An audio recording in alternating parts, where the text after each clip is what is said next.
तो अदालतों के अंदर जम्मू कश्मीर बैंक या दीगर बैंकों को भी एक राहत मिली है। यानी कर्जा लेकर डिफॉल्टर आप तो बन सकते हैं, और अगर डिफॉल्टर बने तो उसके बाद अब कुर्कियां भी होगी।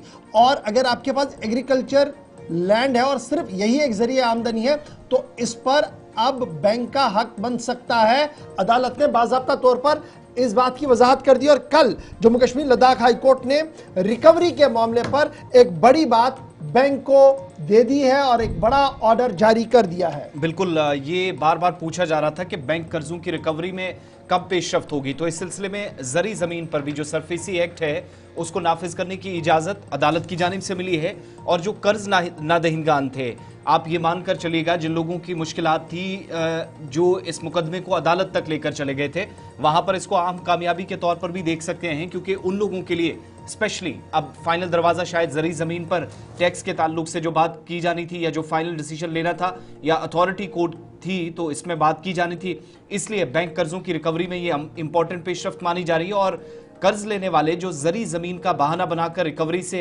बच जाते थे, अदालत ने यह साफ कर दिया कि अब वो नहीं बचेंगे। और कई लोग मुख्तलिफ किस्म के हरबे अपनाते हैं कि ये परेशानी रही, वो रही, माली तंगी थी, तो अदालत ने इस ताखिरी हरबे पर भी सख्त रुख अपनाते हुए दरख्वास्त गुजार पर 50,000 रुपए का जुर्माना आयद किया। और अदालत की तरफ से वार्न किया गया, इंतबाह दिया गया कि छोटे दलाइल देकर या कुछ भी कहकर किसी तरह के भी हरबे अपनाकर आप कर्ज से बच नहीं सकते, और ये जो रिकवरी है आप इससे दूर नहीं हो सकते जो बैंकों की जानिब से की जाती है। फिर बैंकों को कर्ज वसूली के मामले में बड़ी राहत भी आप कह सकते हैं। बहुत सारे लोग पैसा रिकवर करने के मकसद से जाते हैं, लेकिन मुख्तलिफ किस्म के हरबे अपनाकर, मुख्तलिफ किस्म के बहाने देकर कई लोग बच जाते थे, ताखिर होते थे, और इसी तरीके से 20-20, 30-30, 40-40 साल रिकवरी के इस इशू में बन गए। लेकिन बैंक ने माली साल 2023 और 24 में 843 करोड़ रुपए की रिकवरी की है। एक बात ये कंफर्म हुई अदालत में। दूसरा, जिसमें खालिस मुनाफा तकरीबन 18% बढ़ाया कहा गया और उसमें 2082 करोड़ रुपए तक का मुनाफा बैंक के मुताबिक पहुंचा।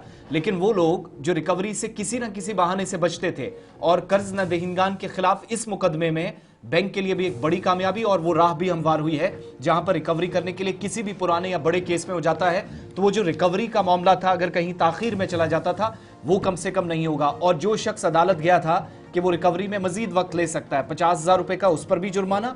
दूसरा, बैंक को बड़ी राहत ये कि रिकवरी के हवाले से उसके लिए रास्ते कम से कम साफ हुए। जो सरफासी एक्ट हुआ था उसका वो बड़ा स्ट्रांग है और अब एग्रीकल्चर जमीन और दीगर मामलात पर भी इसका इतलाक हो सकता है। अदालत ने कल इस बात की साफ वजाहत कर दी है। और एक्सपर्ट्स का मानना है ये जो जजमेंट आया है इसने जी खोल दिया है तमाम वो चीजें जो अभी तक मुकफ़ल थी, बंद थी, लेकिन इस जजमेंट के आने के बाद अब वो तमाम चीज़ें खुल गई हैं। और ये जो एनपीए बढ़ रहा था बैंकों के अंदर, इस पर भी रोक लग सकती है। और लगातार एनपीए ड्रॉप हुआ है जी 3.37% से 0.79%, जो एक बेहतर है। लेकिन बैंक से कर्जा लिया तो वापस करना होगा। अदालत ने कल ये साफ कर दिया कि आप हीले बहाने बनाकर बैंक को नहीं रोक सकते और ना ही अदालत का दरवाजा खटखटाकर बैंक को किसी कार्रवाई से रुकाया जा सकता है। याद रखिएगा, सरफासी एक्ट जब ऐवान के अंदर आया था हंगामा बहुत हुआ था, तब बहुत सारे लोगों ने सवाल उठाए थे, लेकिन उन सवालों का जवाब आज अदालत ने दे दिया है।